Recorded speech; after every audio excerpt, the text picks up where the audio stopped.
Ahí estamos partiendo. Ahí estamos, está en vivo. Ya les digo ya. De repente, ¿Qué me pide? Bueno, muy buenas noches a todos. Estamos en este nuevo espacio de podcast ciudadano, este espacio que fue creado por los mismos usuarios ciudadanos del Ágora, donde partió de manera espontánea, donde principalmente se analizaba la contingencia semanal de la política y donde nosotros de manera extendida, desde la perspectiva de los mismos ciudadanos, íbamos analizando esto. Ya que estamos en época de elecciones, comenzamos a invitar ¿a quién? A los protagonistas de este periodo. Candidato a concejales, candidato a gobernadores, candidato a alcalde, candidato a constituyente, y hoy día tenemos a Patricio Fernández. Recuerden, tengo que decir que el Ágora, además de ser una red social, un Facebook político, donde 100% de la conversación es de liberación ciudadana, y aquí nos diferenciamos principalmente de otras redes sociales donde tomamos todo lo que sirve a otras redes sociales y también eliminamos todo lo que no sirve a otras redes sociales. Sabemos que hoy día, de hecho, el nombre El Ágora viene de la cápite del Ágora griega, donde un ciudadano y un político se pueden encontrar, levantar la mano y construir esta polis. Pero principalmente que en este espacio digital se puede construir, o sea, se ha manifestado desde ya la liberación ciudadana, donde tú puedes entrar con una opinión y salir con otra porque justamente existe debate. En otros espacios digitales que nosotros consideramos como, por ejemplo, Twitter, eso a la tercera línea, la conversión política se evapora. De hecho, lo comparamos un poquito con el Coliseo romano, donde realmente es tirarse un fuego cruzado, tirarse piedra, y que realmente es bastante infértil la conversión que se puede generar allí.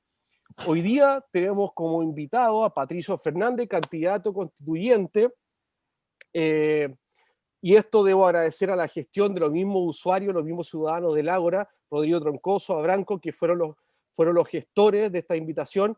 Así que nada más que agradecer. Una cosa, además del Ágora de ser una red social, también somos generadores de contenido de distintas formas. Vamos a lanzar un seminario en marzo con respecto a documentales que están relacionados a temas políticos o a temas de la historia de Chile que son realmente necesarios saber. Tuvimos nuestro primer seminario en el mes de noviembre, donde la temática fue el síndrome de María Antonieta, este momento ficticio, histórico, donde María Antonieta decía, si no hay pan, coman queque, y eso lo que demuestra es desconexión ciudadana. Recogimos muchas frases que estaban operando dentro de los últimos 10, 15, 20 años de la política y que claramente mostraba una desconexión entre la élite y la ciudadanía. Después el segundo seminario fue de libros, que lo invito a visitar nuestro canal de YouTube, con libros que nosotros le llamamos libros que eran necesarios, dado que se nos presentaba este dibujo de la Constitución. Por lo tanto, estos libros consideramos que tenía que estar en la Biblioteca del Ciudadano para poder informarse, ya que se nos viene un momento histórico que dibujaba esta Constitución, que, si no me equivoco, un ejercicio que no se ha repetido, es único y histórico, que no se ha repetido de la década de los años 20, si no me equivoco, 1920, por ahí.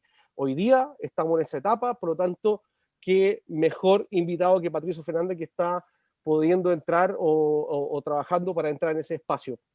Muchas gracias, Patricio, por participar hoy día. Te quiero dar la pasada antes que te presentes, por favor, a Rodrigo Troncoso, que es el gestor de este espacio y el responsable también de contar con la participación de Rodrigo, y Branco también, que es ciudadano y participante frecuente de estos podcasts de ciudadanos que tenemos cada viernes y que hoy día se están siendo cada vez más frecuentes.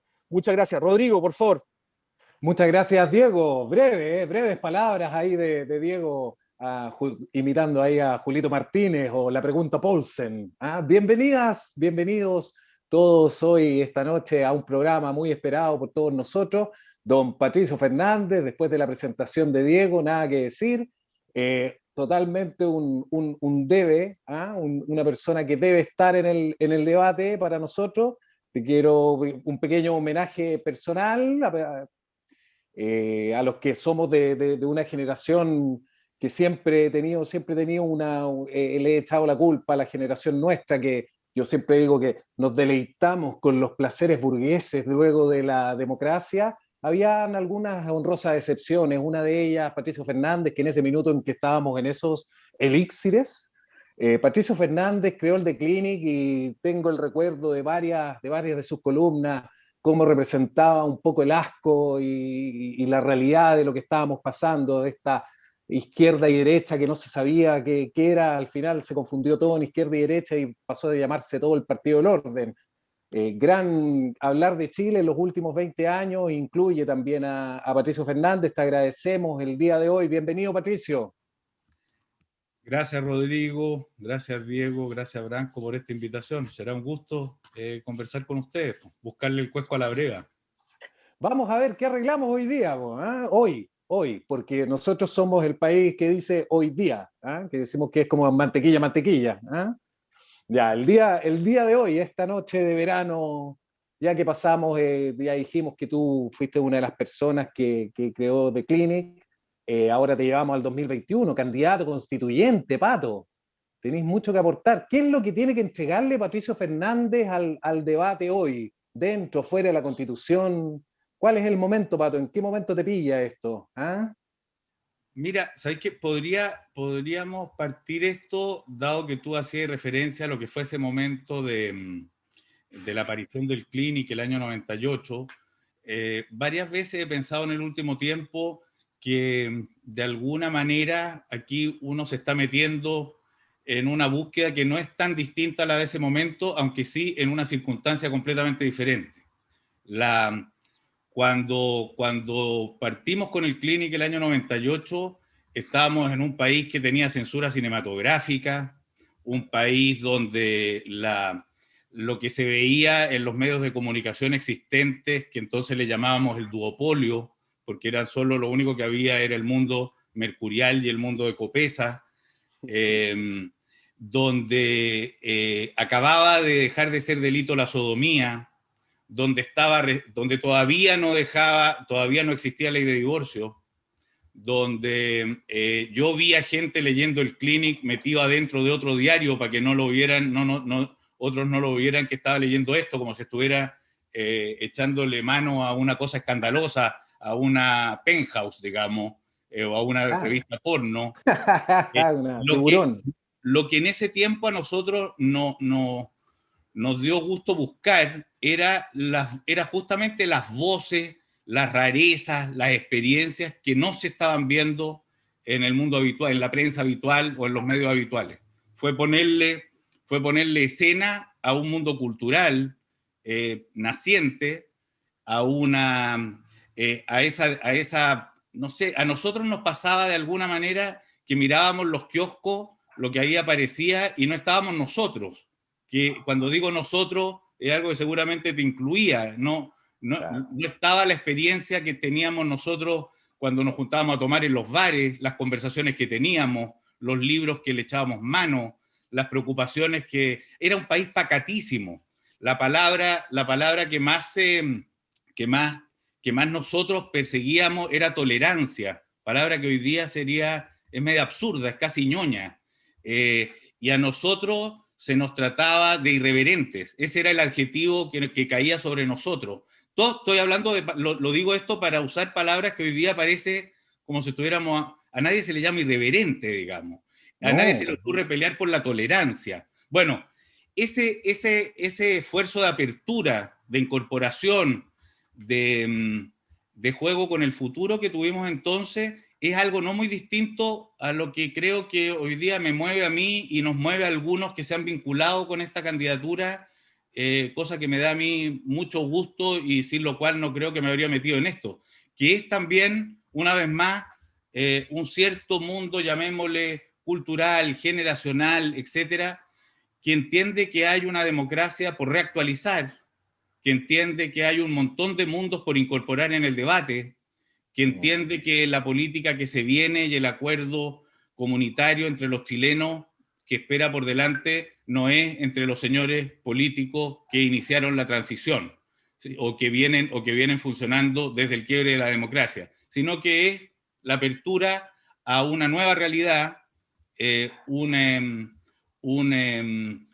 plan, una guía, una carta de ruta futura que tiene que ser diseñada por los mundos del presente y no por los del pasado, y con miras al futuro, y no precisamente con perfilamientos respecto de lo que fue. No, efectivamente, o sea, una lógica decimonónica para entender una realidad de hoy, o sea, no tiene pero ni un sentido, no hay punto de comparación. Yo comparo un poco este tiempo y concuerdo contigo en que estamos viviendo un momento mágico, llámale como quieras, pero que se están moviendo mucha energía. Yo lo comparo un poco con la época en que se inventó fue un periodo bien especial, cayó Constantinopla, esos profesores fueron a Florencia, a Milano, y le enseñaron a estos grandes artistas, y como que empezamos a sobrepasar más la invención de la escritura. Hoy en día tú eso tienes paralelos en las redes sociales, en la información, prácticamente no necesitas ir a una universidad, pues está todo el conocimiento, hay unas páginas en Facebook, te moría, hay unos libros totalmente descargables, toda la filosofía moderna está por todos lados. O sea, eso ha llevado a una horizontalidad que es sumamente nueva y que ha alterado la forma de comunicarnos. En términos de las redes sociales, yo siento de que vamos muy atrás con respecto a las redes sociales. Siento que lo que estamos estudiando hoy de las redes sociales, lo que está pasando hoy, es algo que pasó ya hace 3 años en el fondo. O sea, está en la velocidad de los cambios, que creo que vamos en un cambio de paradigma, y como bien dices tú, es un cambio de realidad, es como yo creo un poco en el paradigma complejo en este sentido, o sea, de que evidentemente hay que partir de la multirrealidad, de la multiverdad, y cómo podemos generar un nuevo acuerdo social para incorporarlos a todos ellos. Mi conclusión en eso es que en el fondo es el sobrepasar el individualismo, la razón, el racionalismo a través de la incorporación de los sentimientos y hacer de todo uno. ¿Qué te parece a ti este cambio epocal? ¿Desde dónde lo ves tú? Desde este cambio de realidad. ¿Mm? Yo uso mucho una descripción parecida a la que tú te acabas de adentrar para relatar el momento en que estamos, ¿ah? Claro. Estoy bien convencido de que estamos en un cambio epocal grande. Y cuando digo un cambio epocal grande, no es, en el caso chileno, estamos en el fin de un ciclo político que podríamos ponerle su inicio, digamos, o sea, es el fin de la Guerra Fría, el fin de la Guerra Fría, de un ciclo que se llama Unidad Popular, dictadura pinochetista, transición o concertacionismo con los mismos protagonistas que estuvieron en el quiebre de la democracia, etcétera. Pero en un sentido más global, estamos también en un cambio muy grande, y tú apelaste en la comparación al paso de alguna manera de la Edad Media al Renacimiento o de la Edad Media a la modernidad. Escolarmente, la manera en que se suele describir ese cambio o se suele datar con los siguientes datos, digamos, con los siguientes eventos. Uno, la aparición de la imprenta, Claro. que efectivamente genera un cambio radical, porque los libros que eran manejados por unos cuantos monjes que los hacían en los conventos, que se llamaban iluminaciones, hechos a mano, con dibujos muy bonitos, que hoy día son ejemplares únicos que están en los museos, dio paso a la reproducción técnica, como diría Benjamin, a eso de que esos libros pasaron a más manos. Eso hizo que la Biblia fuera leída por más y que sus significados explotaran, y generó la Reforma protestante, entre otras cosas. Y un paso muy grande en la expansión de quienes veían o podían compartir el conocimiento. Otro dato, otro hecho que generó ese gran cambio fue la caída del Imperio Romano de Oriente, Constantinopla.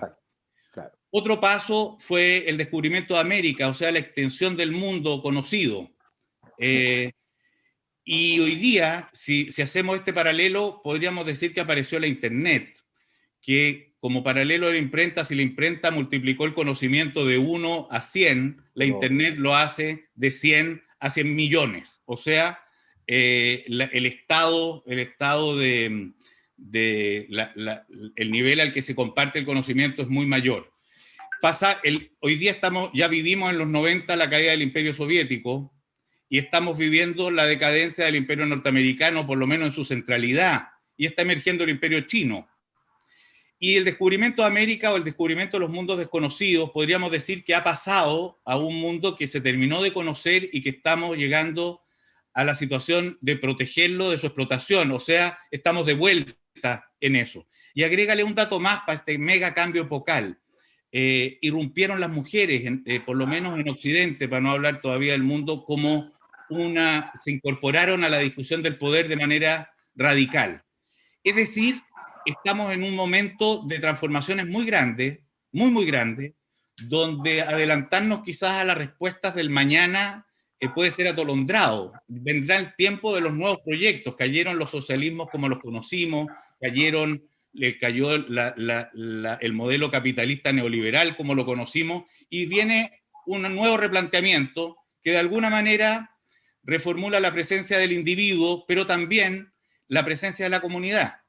Y yo creo que este proceso constituyente nos debe llevar a buscar en acuerdos comunes, en un nuevo trato, en un nuevo pacto, algo que nos vuelve responsables del otro, a la misma vez que abonar la elección del otro como un camino propio. Estamos en un momento de replantearnos, yo creo, los grandes proyectos en los que hemos vivido, y eso es alucinante. A algunos les da mucho miedo, a los reaccionarios les da mucho miedo, porque significa perder poder, y hay otro mundo al que le genera también una especie de furia, que le impide también procesarlo como una construcción posible, y se quedan más bien en un malestar, en una situación de incomodidad que le impide construir.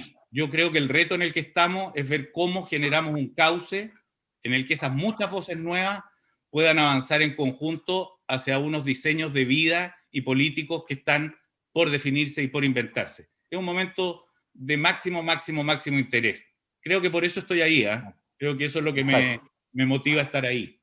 Sí, tiene una sensación de novedad. Voy a pasar ahora, presentamos a Branko Mandiche, el agoriano de gran fuste, que nos llama ¿desde dónde estás tú? Estás de la quinta región.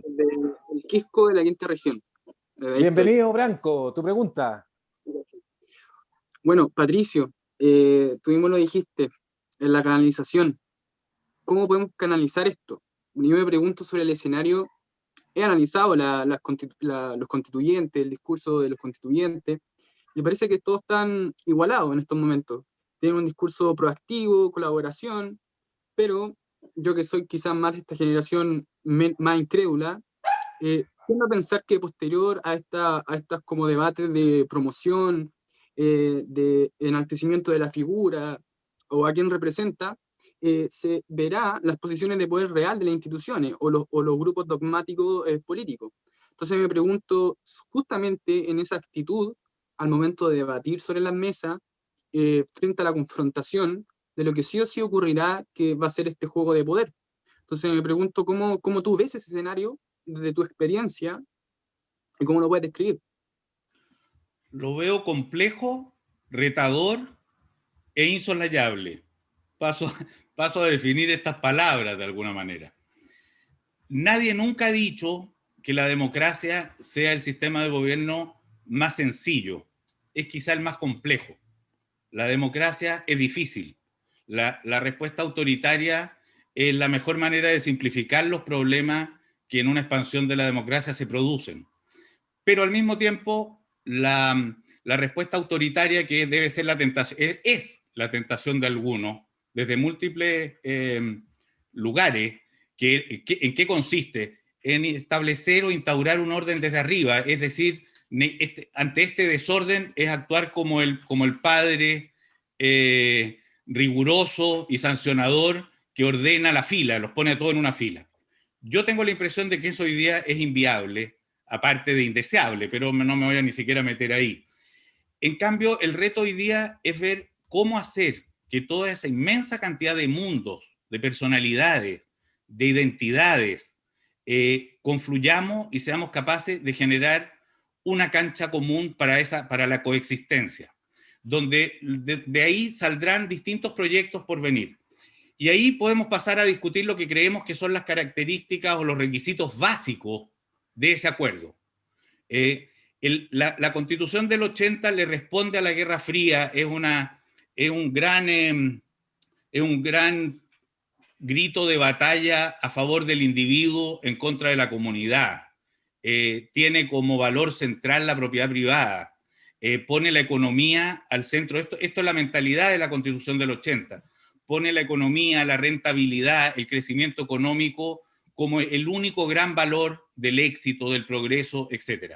El estallido social nos vino a demostrar que con eso no íbamos a llegar ni a la esquina, que si no generábamos un espacio de mayor colaboración, esto es lo que estoy convencido, digamos, de mayor colaboración, de mayor participación, donde la gente que hoy día está interconectada como nunca antes, que hoy día tiene acceso a la información como nunca jamás antes, que hoy día vive en una instantaneidad completamente nueva, en una ruptura de los territorios. Tú estás en el Quisco, pero podrías estar, bueno, en Singapur, y la conversación esta sería la misma.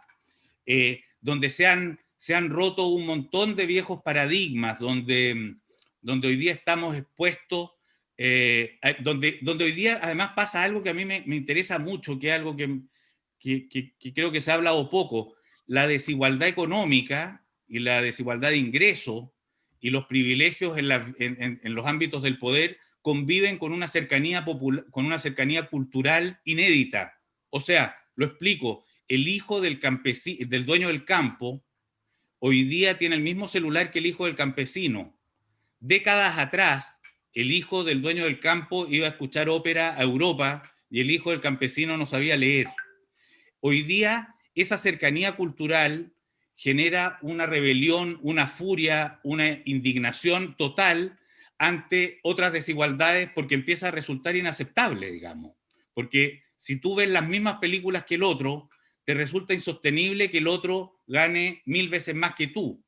Entonces, ¿cómo veo el reto por delante? El reto por delante lo veo primero como un reto por una ampliación de la participación. O sea, la democracia que viene va a estar escuchando, o debiera estar escuchando, para volverse no solo más virtuosa, sino también más estable, a los distintos personajes, ingredientes, sabores de la vida comunitaria, con una atención que no va a poder soslayar. El gran trabajo del proceso constituyente, el gran reto del proceso constituyente, para hacerme cargo de tu pregunta así al grano, va a ser tratar de conseguir que sean una gran mayoría, nunca serán todos, pero que sea una muy amplia mayoría la que se sienta vinculada a las conclusiones que ahí se acuerden. Lo que acordemos ahí, porque espero estar ahí, y una de las tareas que espero asumir como reto es ayudar a que eso que se acuerde tenga la oreja lo más atenta posible a la mayor cantidad de ingredientes y de partes que estén participando en esa conversación. No te puedo adelantar el resultado. Entiendo bien a los que creen que es imposible, pero entiendo mejor a los que creen que hay que trabajar para construirlo en lugar de quedarse esperando el resultado. O sea, hay algunos que podrán decir, que podrán siempre ponerse en el lugar de lo que no funcionó. A mí me da mucha rabia hoy día la gente que quisiera tener razón cuando dice esto no va a funcionar, esto va a ser un desastre. Porque ese está negándose a lo que de verdad es el reto de esto, que es qué vas a hacer tú para que esto sea posible. Y yo acá lo único que te puedo decir en esto, Branco, es que me metí en esto para ayudar a que ese nivel de escucha, de incorporación, de no discriminación, de apertura y de falta, digamos, de entrega a los poderosos de siempre de las conclusiones sea posible. Y yo creo que lo vamos a poder hacer. No es que tenga fe, tengo esperanza en los esfuerzos que vamos a poner todos los que pongamos nuestros mayores esfuerzos. Totalmente, gracias por tu respuesta, sobre todo por apelas como a una especie de que más que el descontento o la emocionalidad como negativa que hay que ponerse de acuerdo, hay que empezar a gestionar, y hay que empezar a movilizar las distintas opiniones. Y ahí me hace mucho sentido una entrevista que tuviste con Matías del Río, donde hablaste de estas juventudes como de Víctor Chanfrú, por ejemplo, que encarnan muy bien el descontento, y él te decía, pero ¿cómo es posible de que exista decía Matías del Río, ¿cómo es posible que exista gente que no diferencie el político UDI y el político comunista y a todos se los pasa por encima? Porque realmente no cree. Entonces, yo creo que a esa juventud es que apelar o empezar a recordarle en estos procesos o tener la fe en estos procesos, más que empezar o quedarse solamente en la crítica, que si bien la crítica es totalmente legítima, el diagnóstico que hemos estado estos últimos 2 años, pero el tema de la gestión creo que es la dirección quizás más democrática que podemos tener para poder canalizar este tipo de malestares. Ahora, había una cosa, Branco, yo creo lo mismo que tú estás diciendo, pero agregaría algo más, que es lo que muchas veces cuesta, y es que para que esos acuerdos se produzcan, no basta con enjuiciar a los que no entienden esta necesidad de acuerdo, sino que también hay que hacer esfuerzos por entenderlo. O sea, claro, Hay que hacer también en esto un esfuerzo por no juzgar al otro solamente por los parámetros propios, sino que tratar de adentrarse en esos ajenos. Y yo tengo la impresión que en esa juventud que tú relatas, lo que también habita es una larga frustración de omisión, o sea, el no haber sido vistos. Y uno de los retos ahora va a ser, yo creo que tiene dos caras. Uno es demostrarles que uno está atento a lo que se está pensando, lo que se está sintiendo y experimentando ahí. Y la segunda, dado que yo estoy haciendo ese esfuerzo, te pido que tú hagas el esfuerzo a su vez por entender lo que le pasa a otros. Pero creo que la riqueza en ese sentido de la diversidad y de la democracia implica un reto a uno mismo para esforzarse por entender lo que le resulta ajeno y una exigencia de alguna manera al otro a respetarte a ti como actor que también está respetándolo a él. Ese creo que es de alguna manera la demostración que unos nos tenemos que hacer a los otros para volver a generar algún tipo de nivel de confianza, que es lo que vamos a requerir construir con mucho esfuerzo, que hoy día está muy gastada, que está en un pésimo estado, digamos, para construir o para llegar a un buen resultado en este proceso constituyente. Claro, pero más allá del resultado, entiendo que un poco apuntas a la riqueza que vaya teniendo el proceso. Eso es importante. Néstor Rodrigo, yo muy pocas veces hablo de la nueva constitución y me gusta hablar mucho más del proceso constituyente. Claro. Porque la nueva constitución no va a ser la constitución con que ninguno de los constituyentes llegue a este proceso. Va a ser la constitución que entre todos los que lleguen a ese proceso saquemos adelante. Sí. Y si bien está lleno de elementos que uno podría enarbolar para cuestionar este proceso, o sea, a ver, te pongo algunos evidentes, digamos.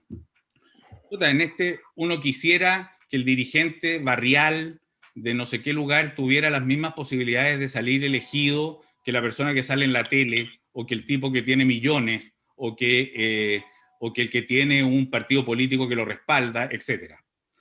Es muy probable que no sea así.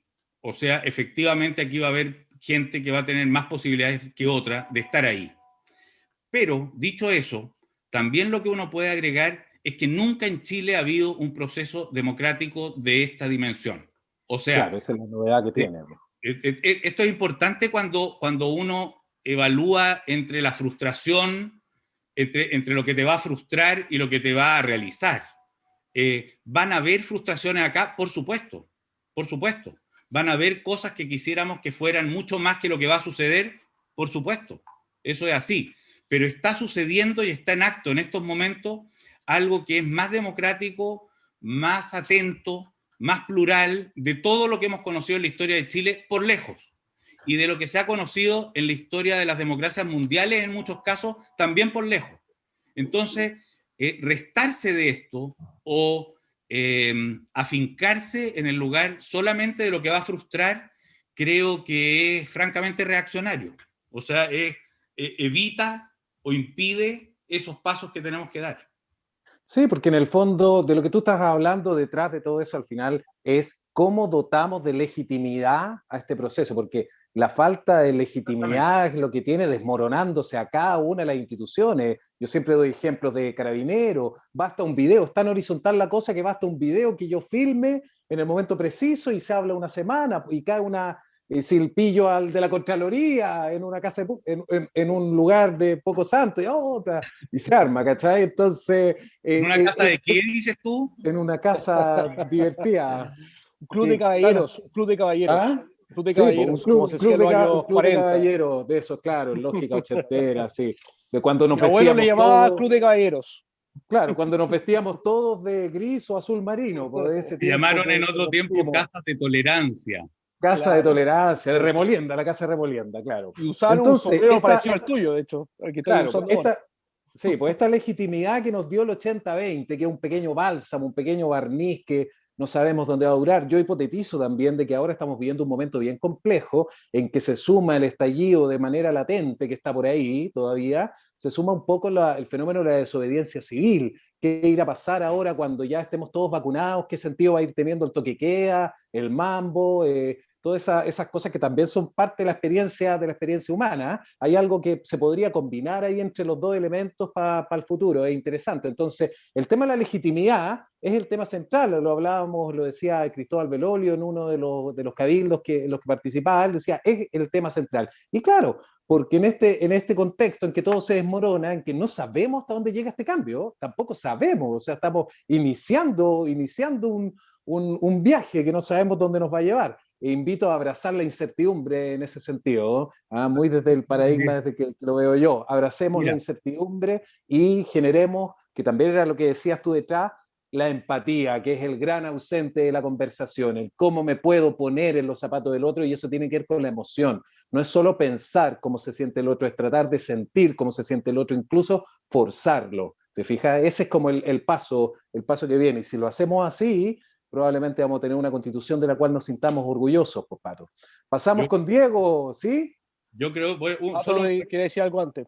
Un muy pequeño comentario nomás, Rodrigo, a lo que tú dijiste, a lo que me sumo con todo, digamos. En lo que consiste el proceso constituyente en la construcción de una legitimidad del poder. Hoy día esa legitimidad del poder que durante el estallido social, que yo lo seguí muy de cerca para escribir un librito que se llama Sobre la Marcha, cuyo nombre justamente está tomado en dos sentidos, digamos. Por un lado, es porque habla de una gran marcha, y por otro es porque está escrito al paso de los acontecimientos, o sea, no de manera terminal, y en ese sentido el estallido social continúa, tiene una... Está latente. Ahora, está latente, pero fíjate que si uno lo ve esto atentamente, tendría que reconocer que el proceso constituyente lo ha de algún modo encauzado, o sea, ha bajado la violencia, ha puesto de algún modo, ha dejado más focalizado las furias, han quedado en un lugar más pequeño. En su momento el estallido social estaba en todas las provincias, regiones y barrios de Chile. Algunos podrían querer creer que solo acontecía en Plaza Italia o Plaza Dignidad o el nombre que se le quiera, pero estaba distribuido por todo el país. En todo el oasis estaba. Claro, estaba por todo el oasis. Los alienígenas aparecieron por toda la Tierra, digamos. Claro, salimos todos ahí como alienígenas. Claro, I believe. Sí. Tal cual. Y la fuerza que hay que mover en eso es una fuerza incorporadora. O sea, el gran reto acá en el fondo, y en eso consiste el reto de la legitimidad, en un momento en que, acuérdate, Piñera llegó a tener el 7% de apoyo. Los partidos políticos desde la extrema derecha a la extrema izquierda, según la última encuesta del CEP, eran el 2%, tenían el 2% de simpatía. El Congreso tenía un 3% de apoyo. No, y las cifras del PNUD así son más categóricas todavía, 80 y tanto. Estamos hablando de un país que de pronto rompió o manifestó su ruptura con la institucionalidad, las élites, una situación con el poder que venía acarreándose en mucho tiempo. Y de alguna manera eso es porque, fíjate que a mí me pasó en un momento determinado que me di cuenta que la frase no son 30 pesos, son 30 años, era interesante y tenía una traducción distinta de la obvia. La primera traducción, que era indignante, era decir que todos los dramas chilenos eran hijos de los 30 años, o sea, que veníamos de los 30 peores años de la vida. Eso es una tontera, eso no es verdad, porque además eso es imaginarse que los problemas comenzaron con la democracia, y los que conocimos la dictadura sabemos que no podemos aceptar ese diagnóstico. Pero en cambio, si tú lo piensas de otro modo, la frase es certera y es atinada.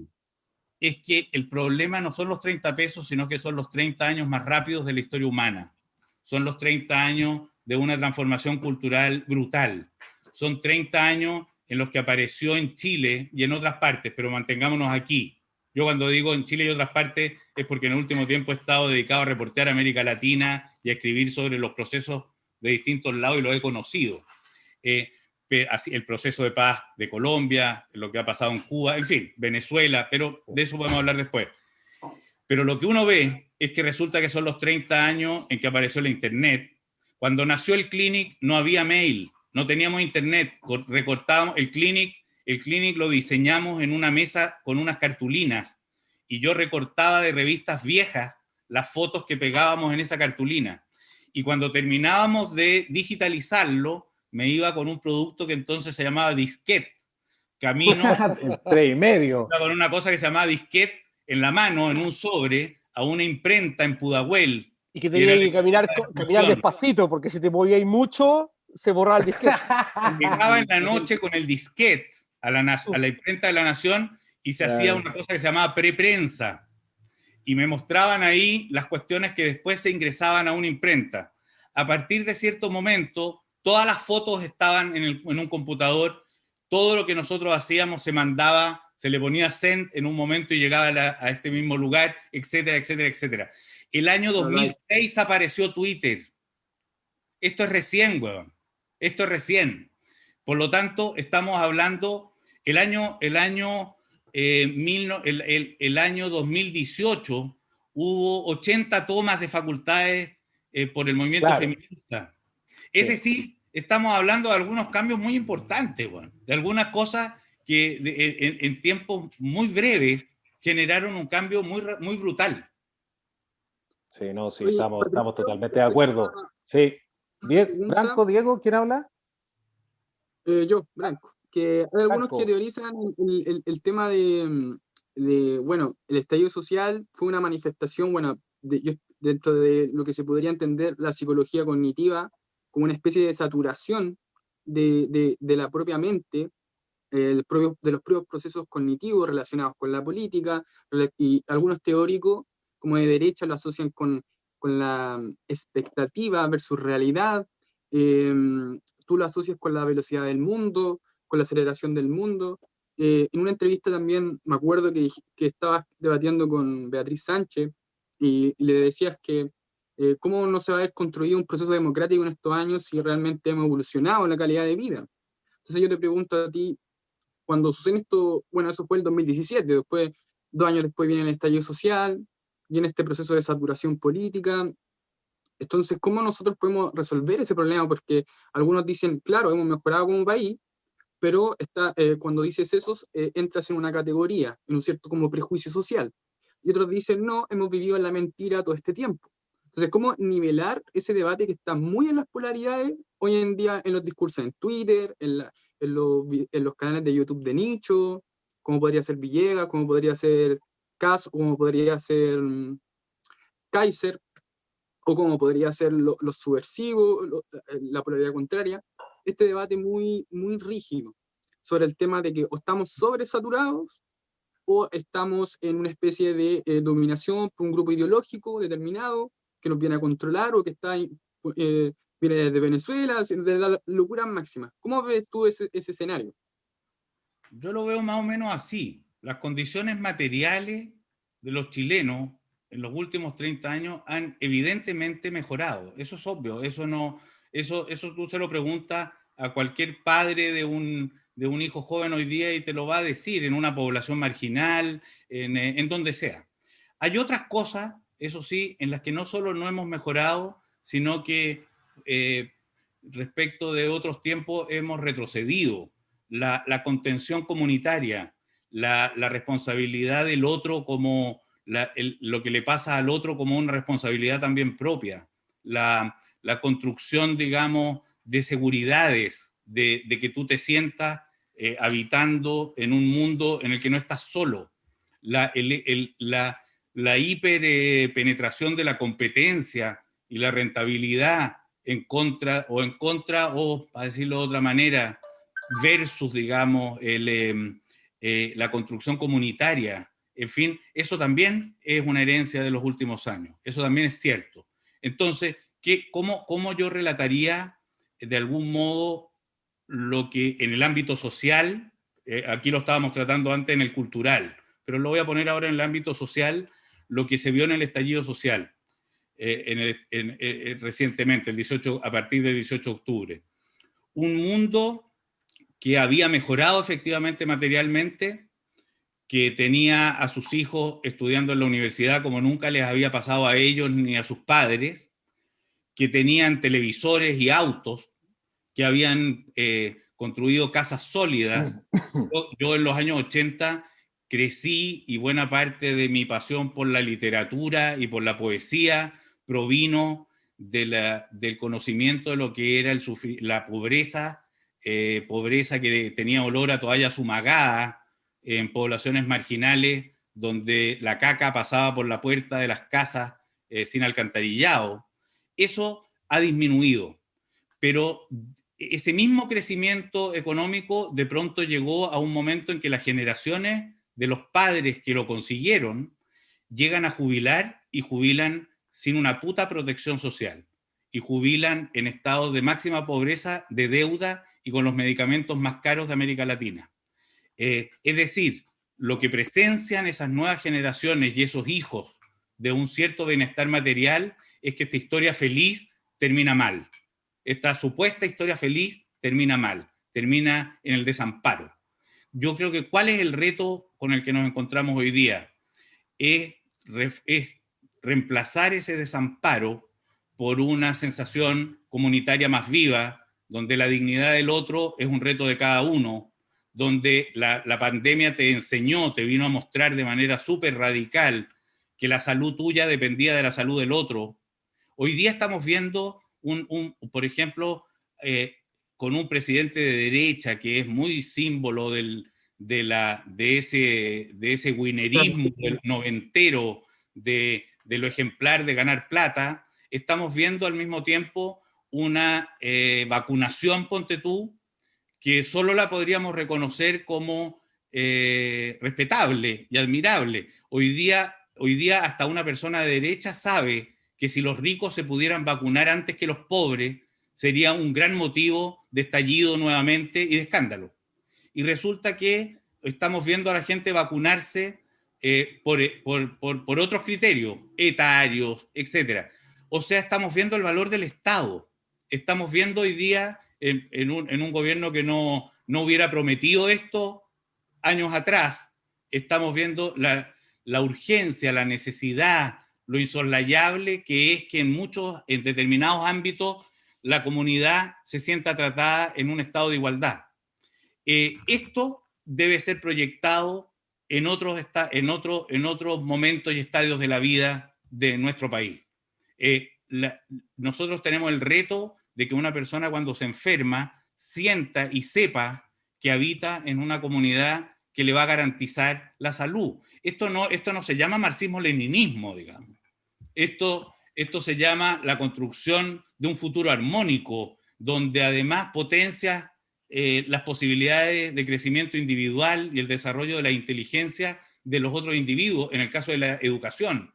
Esto significa que tú estás promoviendo que la productividad incluso esté ligada a que cada cual tenga posibilidades de desarrollarse. Es decir, es una base, es un nuevo acuerdo para un nuevo estadio de desarrollo. Esa es una traducción social de lo que estamos hablando. No se puede obviar. Sí, claro, pero tiene que partir, bien como tú dices, en el fondo yo planteo que, no yo, pero que en el fondo este sistema capitalista, y voy a citar brevemente a Daniel Ramírez, el filósofo, que dice que este es el hipercapitalismo neoliberal financiero productivista, rentista, especulativo, globalizado y gobernado por élites patriarcales pseudo representativas.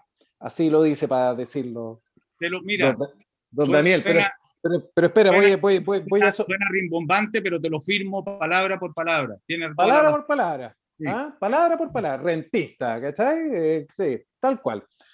Partiendo un poco de ahí, que en el fondo la consecuencia de esas palabras es un desmedro en el tejido social, ¿cachai? O sea, en esto que yo no conozco a mi vecino, esto que, como bien decías tú al principio, que promovió el individualismo, que calzó también en este sistema hipercapitalista. ¿Ya? Va un poco por ahí. Pero en el fondo eso nos lleva a la conversación de...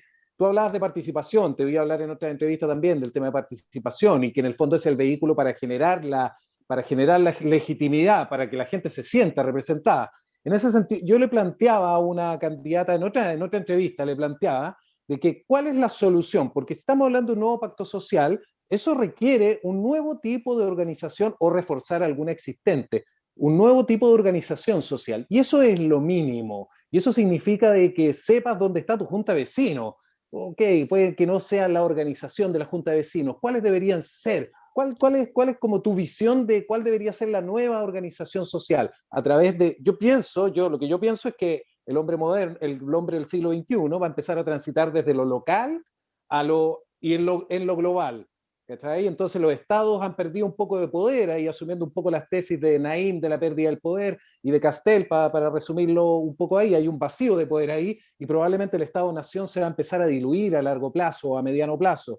¿Ya? Entonces, este tránsito para mí es lo local y después los temas globales, los temas que tenemos como humanidad, pero en lo local, centrándonos en lo local. ¿Cuál debería ser el sistema de organización micro, el microsistema? Mira, déjame ir a buscar una copa de vino ¿Ya? inmediatamente. Y lo dejamos...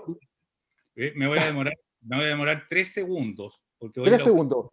3 segundos porque está aquí. Está aquí. No te preocupes, Ya, dale. lo sumamos a los minutos adicionales del partido. Ok, y te lo voy a contestar inmediatamente. Dale. Piénsalo. Trágalo con una copita de vino para Vamos endulzar. a hacer un llenaje. Un refill. También, un refill. Chicos, estamos con Patricio Fernández, que tuvo que hacer un refill. Oye, quiero hacer mis preguntas por mi viejo lindo. Sí, se viene. Esta No me es mi demoré última nada. Lo peor de todo que me han robado preguntas, entonces como que me duele un poco el corazón. Oye, mira. Dale, ¿Cuál es? Te voy a partir de un criterio general para llegarte a algunas propuestas súper concretas y puntuales. Hasta acá hemos entendido desde ya la ciudad, la convivencia, etcétera. La ciudad la hemos entendido como un mercado de suelos, como si esto fuera la compra y venta de terreno, y la ciudad también es un espacio de encuentro, de participación, es un lugar político, en fin.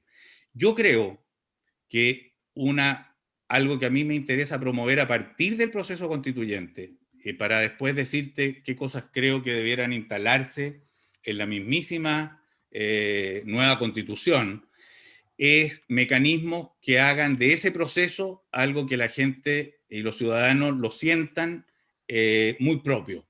Yo creo que el proceso que nos espera debiera estar, ya el proceso constituyente, no te estoy hablando de la nueva constitución, debiera contar con la realización, por ejemplo, de audiencias públicas, donde las comisiones reciban a los que convoquen y a quienes lo soliciten.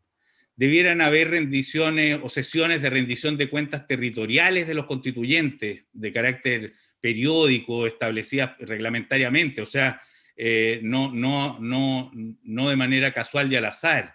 Debiera haber una presencia en este proceso de los encuentros autoconvocados a través de alguna metodología común, de mecanismos reglamentados para la recepción de las conclusiones de esos encuentros. Debieran haber iniciativas ciudadanas de normas constitucional, donde la gente pudiera, de maneras también establecidas previamente, debatir propuestas que vienen no solo del interior de la convención, sino que de la gente que votó y que está participando. Las sedes debieran estar distribuidas a lo largo del país, o sea, debiéramos reunirnos la convención constituyente, por lo menos establecer unas 3 regiones o unas tres grandes regiones en Chile, norte, centro y sur, conectadas telemáticamente, y reservar a lo mejor unas plenarias presenciales, digamos, para momentos especiales donde esto que sucede en las distintas sedes se encuentre. Debieran haber medidas de transparencia y publicidad. Podemos usar la internet para eso, hay plataformas, existen las redes sociales. Tecnológico, de hecho, o sea, en eso hay cosas que se pueden desarrollar, digamos, muy rigurosamente para usarlo. Las plataformas digitales no debieran permitir encuestas en línea, foros deliberativos temáticos, foros deliberativos más específicos, mecanismos abiertos de consulta sobre propuestas concretas. Debiéramos y esto debiera además terminar con propuestas para la nueva constitución que prolonguen esto en el tiempo. O sea, la nueva constitución, para generar esa incorporación, esa participación de la ciudadanía, etcétera, debiera establecer iniciativas populares de ley, referéndum derogatorios, o sea, ante leyes o ante situaciones que la comunidad considere que no están de acuerdo con sus deseos, existir la posibilidad de consultársela. Debieran existir presupuestos participativos municipales, podrían haber participaciones tempranas en grandes proyectos de inversión. O sea, cuando se va a gastar plata en una cosa, preguntarle a las comunidades locales qué es lo que les parece, si lo aprueban o lo rechazan. En fin, yo creo que tenemos parte de esta transformación epocal de la que estamos hablando, tiene que aprovechar los mecanismos existentes para que la gente se incorpore y lo sienta suyo. ¿Qué produce esto? Esto tiene distintas repercusiones. Una es que los acuerdos, las decisiones que vayamos tomando no son decisiones de grupos cerrados. Una de las cosas que se ha acabado en el último tiempo, que yo creo que es lo que va a cambiar la lógica del poder, es que ha desaparecido, o por lo menos estamos viendo mucho más marginado y sancionado, quizá imposibilitado, ese vínculo que históricamente tuvo el poder con el secreto. Mira, ¿qué es lo que ha hecho, qué es lo que ha producido la caída en muchos sentidos de la Iglesia Católica, digamos, o del desprestigio de determinadas instituciones?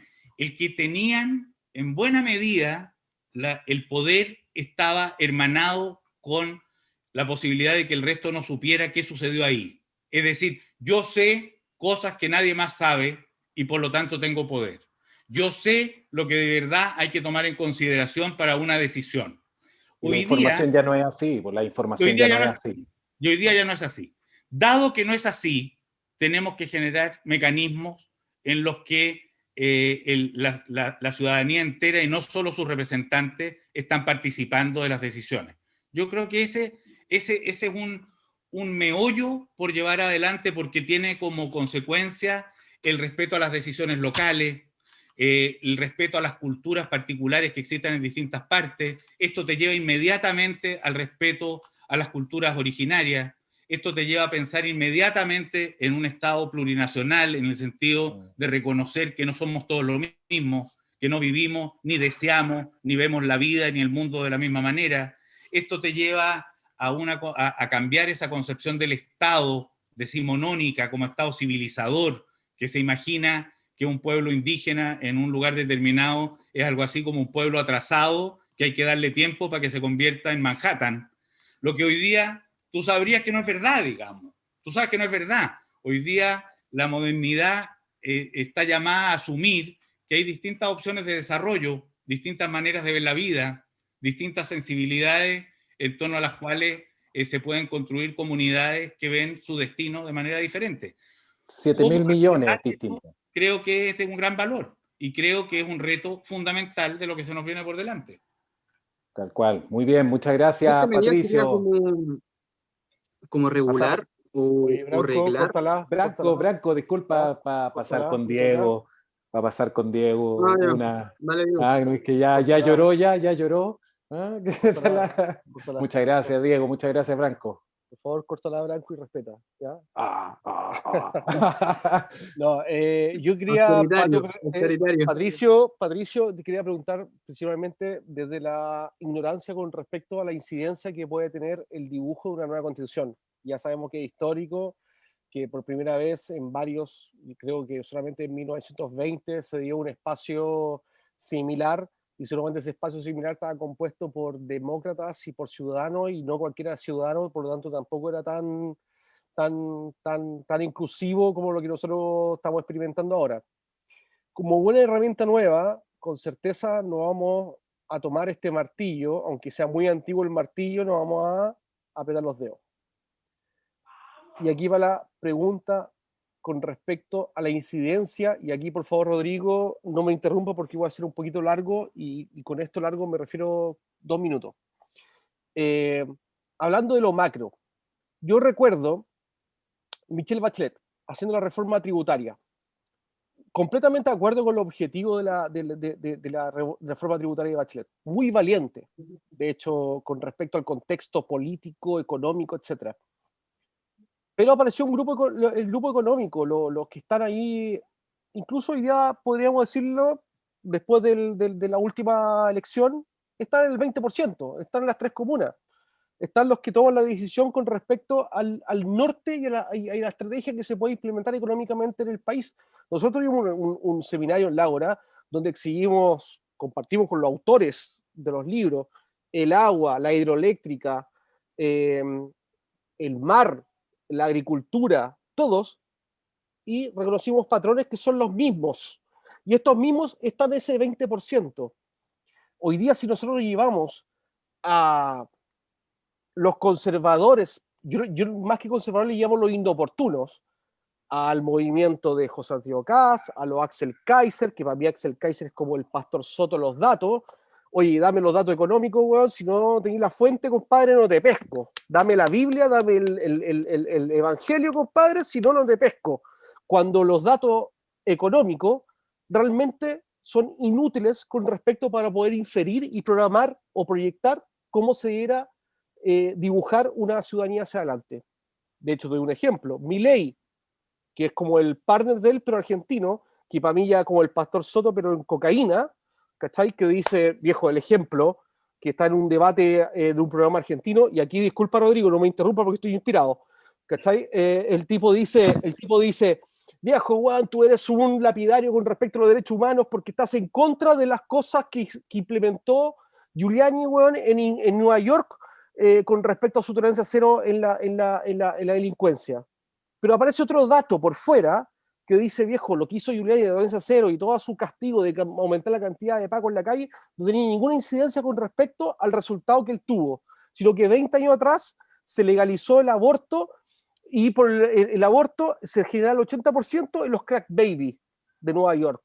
Y ese 80% tenía un 90% que hiciera la delincuencia. Por lo tanto, los datos realmente económicos no necesariamente te generan una fotografía, una sumatoria de fotografía que te arma la película de cómo proyectar el mundo adelante. Si nosotros, los economistas, tratando de lanzar, weón, cohete a la luna, todavía estamos tratando de achuntarle a la luna, tengo seguro. Estaríamos recibiendo explicaciones por qué no le achuntamos a la luna. En eso son secos. Por lo tanto, esa datocracia hoy día está cobrando forma, está cobrando fuerza. No, yo veo en un ejemplo clásico, básico y simple en YouTube. Tú ves una entrevista de José Antonio Caz, de Axel Kaiser, de los libertarios, y ven, conversación con Pausen, conversación con Marco Enriquez, me paseo a este gallo, bulineo a este gallo, me di vuelta a este gallo con frases sumamente asesoristas y tú ves el video y realmente no fue así. Pero está cobrando fuerza. Está cobrando fuerza. Y hoy día, con el apruebo y rechazo, hemos generado una esperanza del 80% diciendo, oye, la Constitución va a cambiar esta cuestión. Y yo tengo certeza, y volviendo al ejemplo del martillo, que es una herramienta nueva que la estamos tomando por primera vez, seguramente nos vamos a martillar los dedos, no es un ejercicio que estamos haciéndonos para ahora, es para incluso generaciones, para mi hijo, para nuestros nietos, que se va a ir calibrando en el camino. ¿Qué hacemos con estos gallos que no le llamamos conservadores? Le llamamos los inoportunos, porque tengo certeza que José Antonio Caz, si lo trasladamos al año 60, estaría en contra del condón. Si lo llevamos al año 1890 o 1870, estaría a favor, en contra de abolir la esclavitud, o Axel Kaiser incluso, porque por un tema económico no conviene liberar a los esclavos porque económicamente baja el PIB. Si lo llevamos a un ejemplo de ahora, Puerto Montt, esto lo he citado varias veces antes, Puerto Montt, la cuestión del salmón, ya, si tú sacas las fotos, fueron las grandes empresas a sacar el salmón, bueno, Chile estaba top 1, top 2, top 3, ¿cachai? Sacaron la cantidad de salmones, contaminado el lugar, en vez de poner 10 salmones por metro cúbico, bueno, pusieron 100, contaminado el lugar. Seguramente la datocracia que dice, aumentó el empleo, aumentó el PIB, ¿qué pasa ahí? Las empresas hoy día no pueden solamente pintar muros de colegio para poder hacer aquello.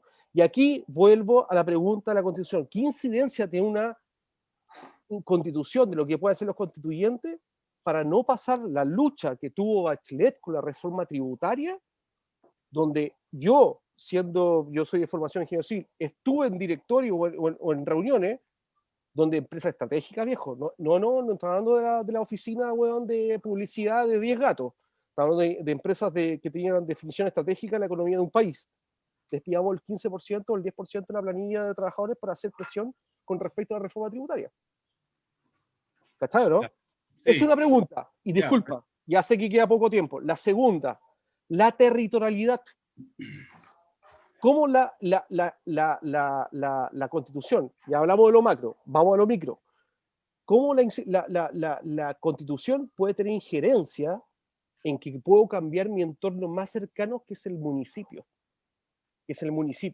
Hoy día estamos votando por gobernadores, estamos gobernando un puesto nuevo que está reemplazando al intendente, pero aún así va a tener una conversación con el representante presidencial de la región. Va a haber un gallito ahí, va a haber una forma.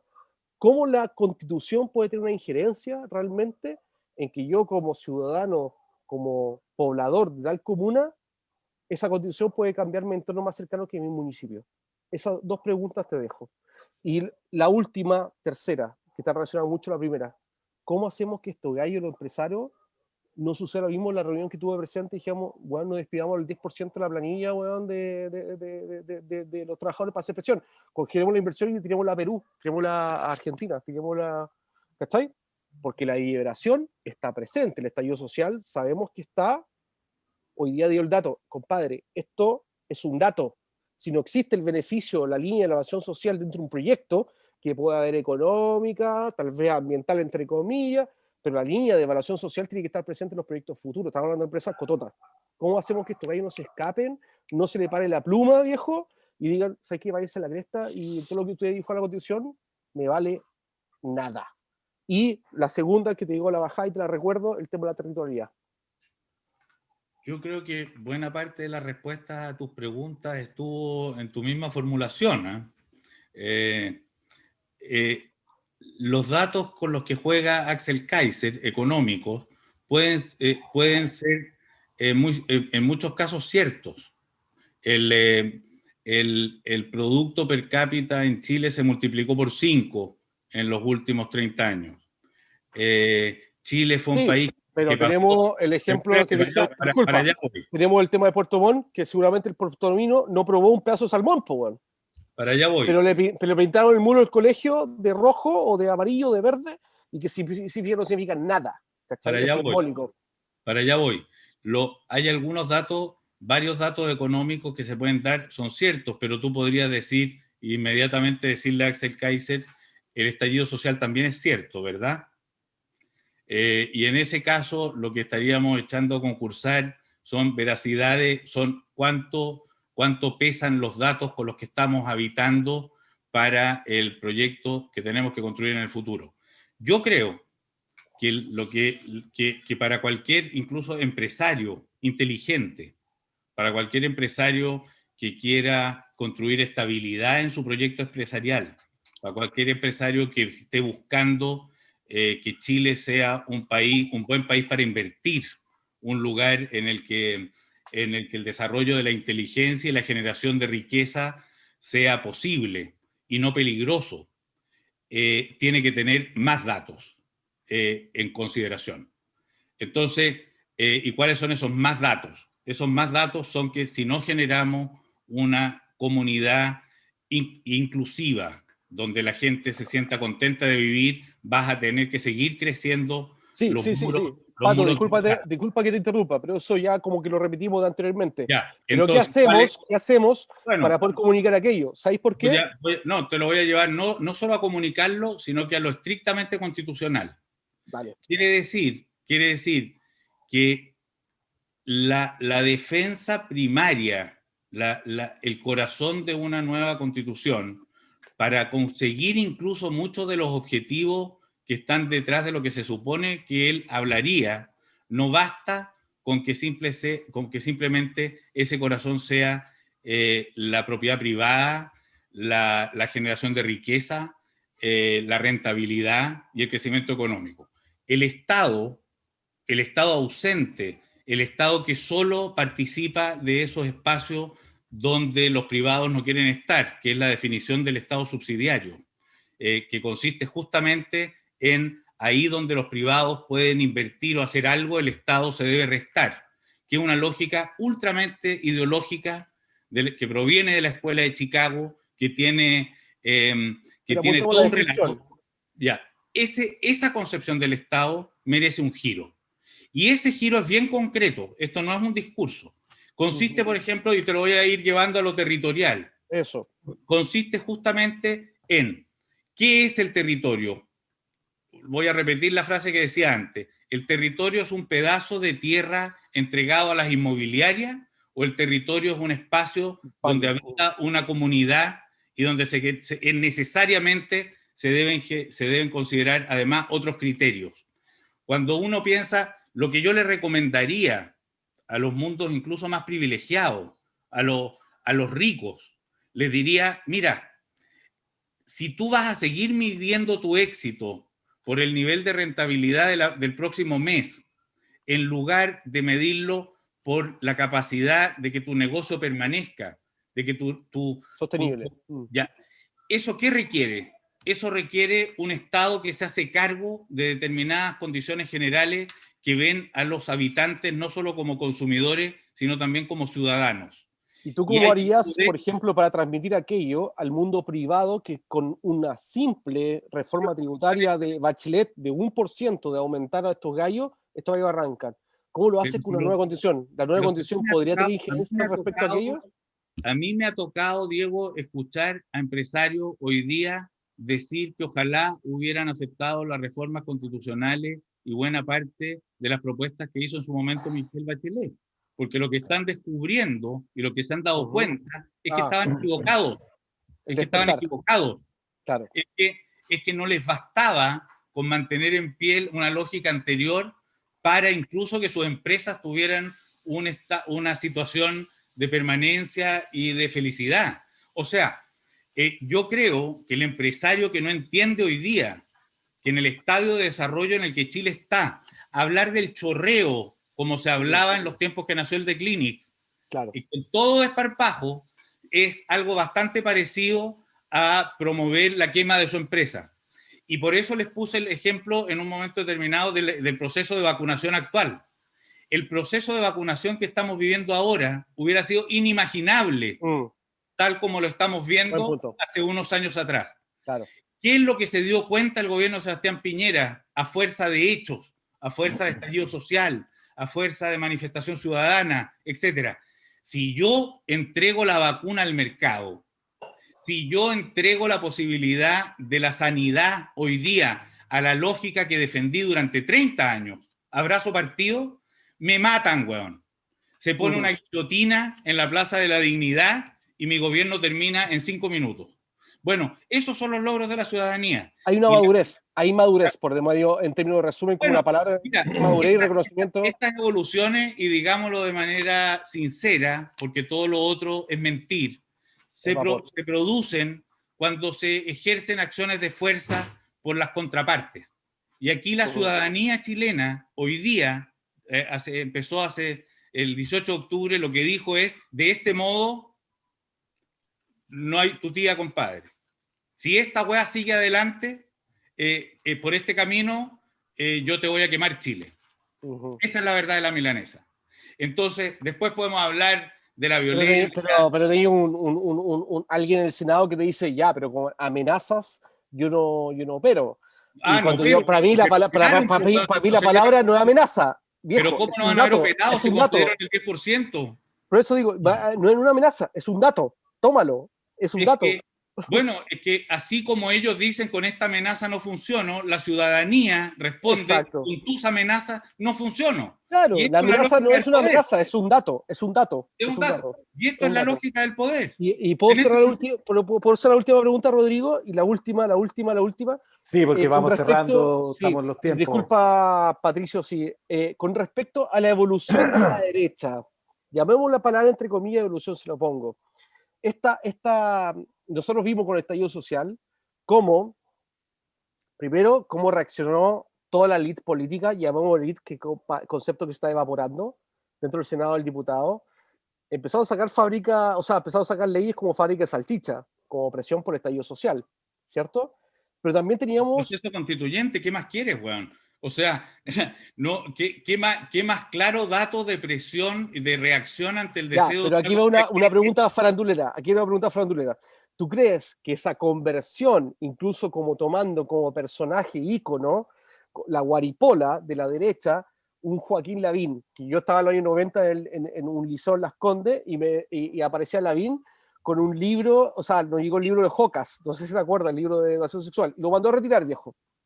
Después le preguntaron a él en la televisión, en vivo y en directo, si el tipo está de acuerdo con el matrimonio, o sea, con el divorcio, que su hijo que se divorció, se podía casar de nuevo y podía tener relaciones sexuales de nuevo. Y el dijo que no, que se tenía que guardar, ¿cachai?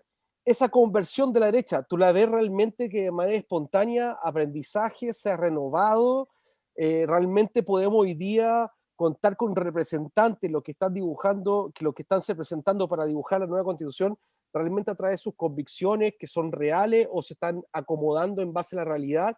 Nosotros hicimos un seminario del síndrome de María Antonieta, no tengo que ejemplificar el síndrome de María Antonieta, el que la desconexión con la ciudadanía. Ataca, ya, cierra. Disculpa, dos cosas.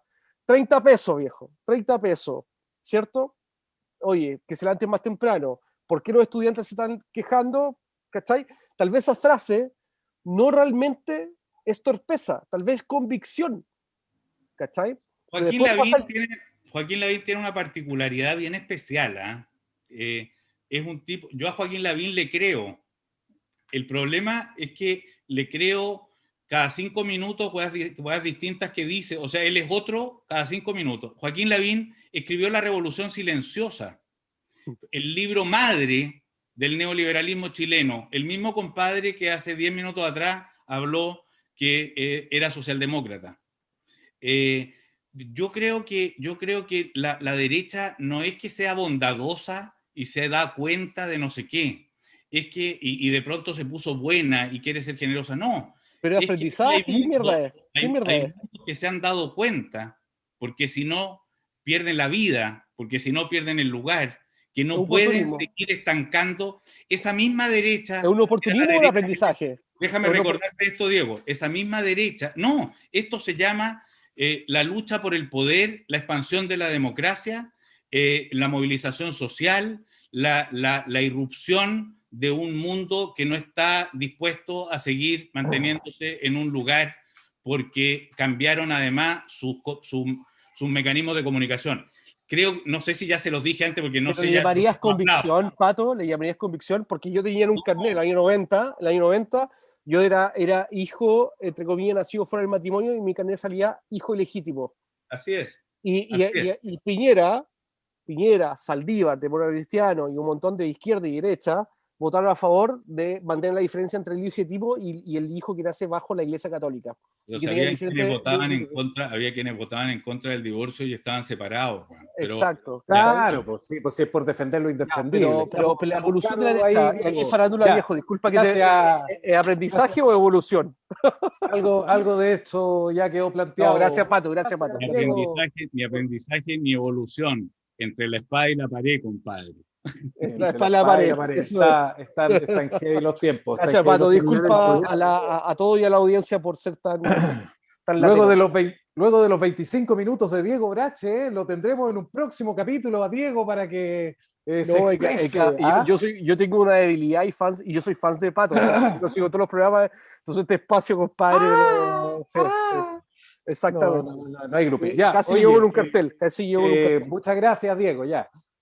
Patricio, estamos cerrando. Luego de esto nos quedaron 25 millones de preguntas en el tintero. Siempre digo lo mismo, pero siempre es verdad. Sabemos que ha sido una semana, estamos en las semanas peak de la candidatura. Tratamos de hacer una entrevista diferente, tratamos de contarte un poco lo que estamos nosotros, lo que pensamos, compartirlo un poco contigo. Te felicito por la campaña que estás haciendo, súper valiente, muchos formatos, muy bacán. Preguntaste una vez, ¿quién tiene ideas locas? ¿Quién tiene ideas aquí? ¿Quién tiene ideas? Puta, bacán. Esa cuestión no la hacía nadie. Súper bien, súper plástico. Bienvenido. Bienvenido a este espacio, estás invitado cuando quieras. Nosotros después de esto tenemos el Trasnoche Lagoriano, donde pelamos el cable con el resto de los lagorianos y hoy día vamos a hablar sobre los sistemas complejos. ¿Ya? Nos vamos a hacer ciertas preguntas desde la complejidad, desde el nuevo paradigma. Va a estar interesante la conversación y de ahí nosotros duramos hasta las 2, 3 de la mañana. Así que invitado para este y en los próximos espacios, Patricio Fernández, gran valor. Don Branco, dejaste dormido a Branco. Yo interrumpí a Branco, después me van a huear. Branco, disculpa, viejo, disculpa. ¿Ah? Disculpa. Para darte O sea, lo que no había lo que iba a hablado. decir yo iba a coaptar lo que iba a decir Diego, porque en el fondo era como bien simple lo que iba a decir, porque en el fondo creo que el tema de la Constitución y el debate en torno al poder, el debate de la Constitución es reglar el poder. Así es. Y eso veo lo que están diciendo últimamente ustedes dos. Y Esa desde es la esa es la horizonte. respuesta que me faltó. El Sí, gran sí, tema de la claro, gracias.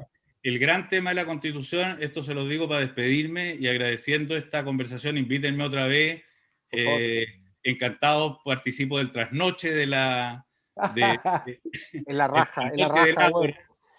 Pero el gran tema del poder, como dice Branco, se llama la distribución del poder. El gran tema de la Constitución se llama la distribución del poder.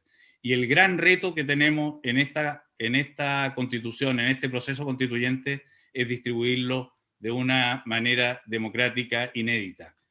La posibilidad está, no va a ser perfecto, pero la convicción y las ganas de llevarlo adelante va a ser fundamental para que el salto sea grande. Y yo estoy convencido y quiero creer que así lo va a hacer, porque algunos, por lo menos, entre los que noto que están ustedes también, vamos a hacer los mayores esfuerzos para que así sea. Así que... En eso estamos. Gracias. Viviendo Patricio, gran ¿te momento. puedo decir viviendo la gran última momento cosa? ahora? Últimos 30 segundos. 30 segundos me robo, Pato, disculpa. Yo soy un agradecido de haber sido testigo, no víctima, pero sí testigo y víctima, pero víctima de manera positiva, con respecto a los candidatos que hemos entrevistado. Porque el cargo de constituyente es nuevo y están apareciendo outsiders como tú, analistas políticos, compadres que hablan de corrido, que saben, ¿cachai? El cargo de constituyente es serio, viejo. Sí. Si no Muchas puedo gracias, ser senador, Diego. diputado y Muy por tener un amable. da lo mismo. Pero realmente ya. agradezco que aparezcan actores Mucho políticos agradecimiento. como tú, que tienen una Ya, biografía política, pero no desde el interior, sino que no están contaminados. entre Get a comillas. room, dicen los Eso. gringos. No, ¿Ah? lo digo en serio. Hay un Sí, meme, sí, está viejo, bien, está hay un bien. meme, Gracias. hay un Ya, meme, Diego, gracias. hay un meme que Gracias. dice, Oye, ¿cuándo Diego, ya, la gente inteligente nos va a gobernar? Y hoy día está la oportunidad, viejo. Hoy día está la oportunidad. Y Sí, pero la compadres como inteligencia está Patricio, medida, Marcela, la inteligencia está medida de otras formas que no sean solamente el coeficiente intelectual. Muchas gracias, Patricio. Vamos cerrando. Gracias por la paciencia. Gracias por la Branco, paciencia. gracias, Rodrigo. Ha sido un gusto conversar con ustedes. Esta historia continuará. Continuará. Vamos, Pato, a abrazo. luchar por la weá. A luchar por la weá. Exacto. Vamos. Salud. Abrazo. Chao, salud. Cerramos. Salud. Gracias. Cerramos el espacio y nos venimos con el trasnoche lagoriano. Muchas gracias a todos. El programa de Diego. Bienvenidos al programa de Diego. Así que. Compadre, usted habla bueno. si ponemos bueno. el cronómetro, usted habla lo más. No hay cronómetro. Cerremos la sesión, cerremos acá y empezamos con el Casi trasnoche. Diego lo gana. Perfecto. Casi. Abrazote. O así. Abrazote. Seco Rodrigo, seco Branco. Abrazote. Chao. Gracias, Branco. Disculpa.